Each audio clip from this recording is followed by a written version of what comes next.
क्या आप जानते हैं मथुरा का सबसे शक्तिशाली राजा कंस आखिर कैसे मारा गया? उसका अंत किसने किया? आज हम जानेंगे श्री कृष्ण द्वारा कंस वध की पूरी कथा। बहुत समय पहले मथुरा नामक सुंदर नगरी में एक अत्यंत शक्तिशाली लेकिन क्रूर राजा राज करता था। उसका नाम था कंस। कंस बहुत बलवान था, लेकिन उसका स्वभाव अत्यंत घमंडी और निर्दयी था। वो अपनी शक्ति के घमंड में प्रजा को सताता था। उसकी प्रजा उससे डरती थी और कोई भी उसके सामने सच बोलने की हिम्मत नहीं करता था। कंस की एक बहन थी जिसका नाम था देवकी। देवकी बहुत ही धर्मपरायण और सरल स्वभाव की थी। देवकी का विवाह वासुदेव के साथ हुआ। वासुदेव एक महान और सत्यवादी पुरुष थे। जब देवकी का विवाह हुआ तब कंस बहुत खुश था।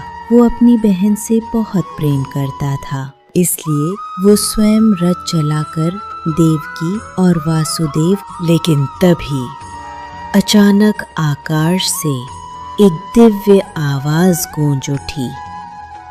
हे कंस, जिस देवकी को तू इतने प्रेम से विदा कर रहा है, उसी का 8वां पुत्र तेरी मृत्यु का कारण बनेगा। क्रोधित कंस ने देवकी को मारने की कोशिश की, पर वासुदेव ने उसे रोककर वचन दिया कि वे अपनी हर संतान उसे सौंप देंगे। कंस ने उन्हें कारागार में बंद कर दिया और निर्दयता से एक एक कर देवकी की पहली 6 संतानों को मार डाला। मथुरा की प्रजा ये अन्याय देखकर बहुत दुखी थी, पर कंस के खौफ से बेबस थी। फिर 7वीं संतान के समय भगवान की लीला हुई और बलराम का गर्भ रोहिणी में स्थानांतरित हो गया। अब समय आया 8वीं संतान के जन्म का। भाद्रपद महीने की अंधेरी रात थी। चारों तरफ गहरा अंधकार छाया हुआ था। आधी रात के समय देवकी के गर्भ से स्वयं श्री कृष्ण ने जन्म लिया। कृष्ण के जन्म के समय अद्भुत चमत्कार हुए। कारागार के सभी दरवाजे अपने आप खुल गए। सभी पहरेदार गहरी नींद में सो गए। तब वासुदेव ने बाल कृष्ण को एक टोकरी में रखा और उन्हें लेकर गोकुल की ओर चल पड़े। रास्ते में यमुना नदी बह रही थी। नदी में बहुत तेज जल था, लेकिन भगवान की कृपा से यमुना नदी शांत हो गई और वासुदेव सुरक्षित पार कर गए। गोकुल पहुंचकर वासुदेव ने कृष्ण को यशोदा और नंद के घर छोड़ दिया।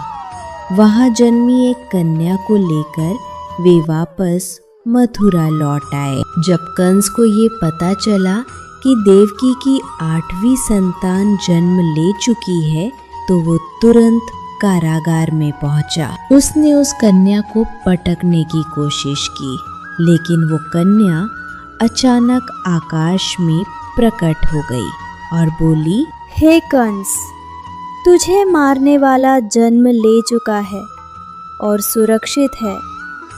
ये सुनकर कंस भयभीत हो गया। उधर गोकुल में कृष्ण बड़े होने लगे। बाल कृष्ण अपनी शरारतों और चमत्कारों से पूरे गोकुल को आनंदित करते थे। वे गाय चराते और बांसुरी बजाते थे।